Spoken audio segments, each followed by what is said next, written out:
আল্লাহ রাসূল সাল্লাল্লাহু আলাইহি ওয়াসাল্লাম বলেন, আমাকে অন্যান্য সকল নবীদের উপর 6টি গুণ দ্বারা বৈশিষ্ট্য মণ্ডিত করা হয়েছে।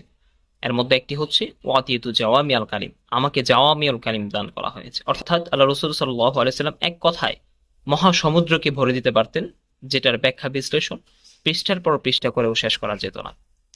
দ্বিতীয় নাম্বার হচ্ছে ওয়ানুসিরতু বির-রু'বি, আমাকে রব দ্বারা সাহায্য করা হয়েছে। অর্থাৎ শত্রুপক্ষ 1 মাসের দূরত্ব থাকা অবস্থায় আমার ব্যাপারে একটা ভয়ভীতি তাদের অন্তরে আল্লাহ তাআলা ঢুকিয়ে দেন, যেটা অন্য কোনো নবী রাসূলকে দেওয়া হয়নি।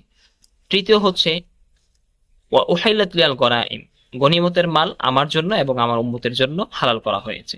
4 নাম্বার হচ্ছে ওয়া জুআইলাত লিয়াল আরদু মাসজিদা ওয়া তাহুরা, অন্যান্য সকল নবী রাসূলদেরকে শুধুমাত্র মসজিদে নামাজ পড়তে হতো, কিন্তু আমার এবং আমার উম্মতের জন্য সকল সকল ভূমি তথা পৃথিবীকেই মসজিদ বানিয়ে দেওয়া হয়েছে এবং মাটিকে পবিত্রকারী হিসেবে ঘোষণা করা হয়েছে, যেটা অন্যান্য নবী রাসূল এবং তার উম্মতদের জন্য ছিল না।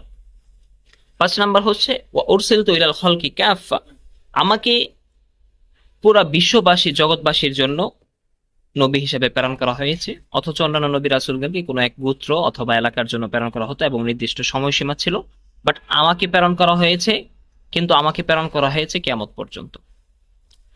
6 নাম্বার হচ্ছে ওয়া খুতিমা বিয়ান নাবিয়্যুন, আমার মাধ্যমেই নবীদের আসার যে সিলসিলা সেটাকে খতম করে দেওয়া হয়েছে, সেটাকে শেষ করে দেওয়া হয়েছে, অর্থাৎ আমি সর্বশ্রেষ্ঠ এবং সর্বশেষ নবী।